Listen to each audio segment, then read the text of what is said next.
सूरत के एक विशेष मंदिर में आपको ले चलते हैं जब भगवान शिव को जिंदा केकड़े चढ़ाए जाते हैं। सूरत के इस मंदिर में भक्त मकर संक्रांति के दिन जिंदा केकड़ों को चढ़ाते हैं। मान्यता है कानों के रोग ऐसा करने से ठीक हो जाते हैं।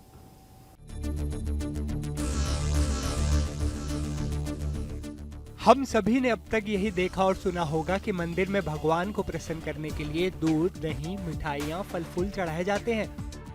लेकिन सूरत में एक ऐसा मंदिर भी है जहां अपने आराध्य शिव को प्रसन्न करने के लिए लोग जिंदा केकड़े चढ़ाते हैं। जी हां, लंबी लंबी लाइनों में खड़े ये लोग शिवलिंग पर केकड़े चढ़ाने के लिए अपनी बारी का ही इंतजार कर रहे हैं, क्योंकि सूरत के रामनाथ शिवघेला महादेव मंदिर में ऐसी मान्यता है कि अगर आप यहाँ केकड़े चढ़ाते हैं तो आपको कानों से संबंधित कोई रोग नहीं होगा, और अगर कोई रोग है भी तो दूर हो जाएगा।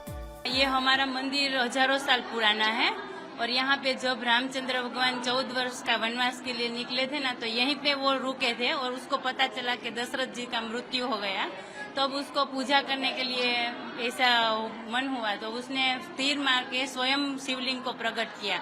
और फिर जब शिवलिंग प्रकट हुई तो दरियादेव भी प्रसन्न हो गए, तो उसके साथ जीव जंतु सब इधर आ गए, तो उसमें कड़तले भी आए। तो दरियादेव ने बोला कि ये इसका कुछ उद्धार के लिए कुछ बोलो। तो रामचंद्र भगवान ने कहा कि कोई किसी को भी कान में तकलीफ होती होगी, कोई ऑपरेशन से भी अच्छा नहीं होगा, तो यहाँ पे जो पोष 11 के दिन जो मन्नत लेंगे तो उसको पूरी होगी। और ये हजारों साल से ये परंपरा चली आ रही है और सबको अच्छा भी हो रहा है।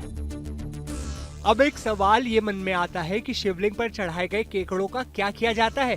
दरअसल यहाँ के भक्त भगवान शिव को चढ़ाए जाने वाले केकड़ों को पूजा के बाद तापी नदी में छोड़ देते हैं। भक्त बताते हैं कि यहाँ साल में एक ही बार केकड़े चढ़ाए जाते हैं। यहाँ केकड़े चढ़ाए जाने से हमारे बच्चों के कान में कभी दर्द नहीं होता। आपके कान में या कोई भी दिक्कत है, डॉक्टर ने ऑपरेशन वगैरह कुछ भी बोला है, तो यहाँ की मन्नत रखते हो ना, उससे वो आपको ठीक हो जाता है। और इस दिन यहाँ पे ये केकड़ा चढ़ाते हो ना, तो उससे आपकी ये मन्नत पूरी हो कि आपको दवाई की जरूरत नहीं पड़ती। मन्नत तो नहीं है, बच्चे के लिए चढ़ाते हैं। बच्चे को कान में कुछ प्रॉब्लम नहीं होती, इसकी वजह से केकड़े चढ़ाने से बच्चे को कान में कुछ प्रॉब्लम नहीं होती।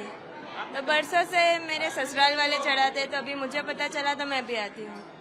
साल में ये पोष एकादशी में चढ़ाए जाते हैं। वैसे तो मैं 20 साल से आ रही हूँ। हर साल में एक ही बार जब जो महादेव जी का जन्मदिन होता है ना, उसी दिन ये केकड़े चढ़ाते हैं। और केकड़े की आस्था ये है कि हम लोग ऐसा मानते हैं कि हमारे बच्चों के जो कान में दर्द होता है ना, वो नहीं होता है।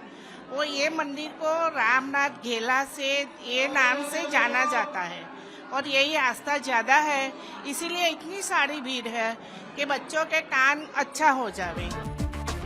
वहीं केकड़े चढ़ाए जाने की मान्यता का फायदा केकड़ा बेचने वालों को भी खूब मिल रहा है।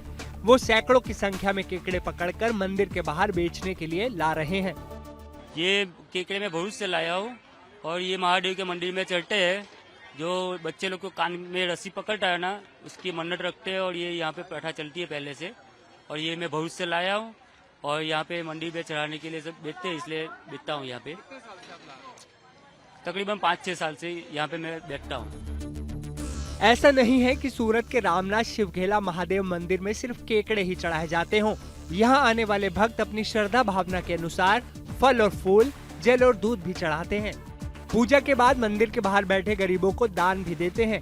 शिवलिंग पर केकड़े वही लोग अर्पित करते हैं जिन्हें कान संबंधी रोग की समस्या से मुक्ति पानी हो। अपनी इसी खास मान्यता की वजह से सूरत का ये महादेव मंदिर पूरे देश में चर्चा का विषय बना हुआ है। सूरत से संजय सिंह राठौड़ के साथ आज तक ब्यूरो।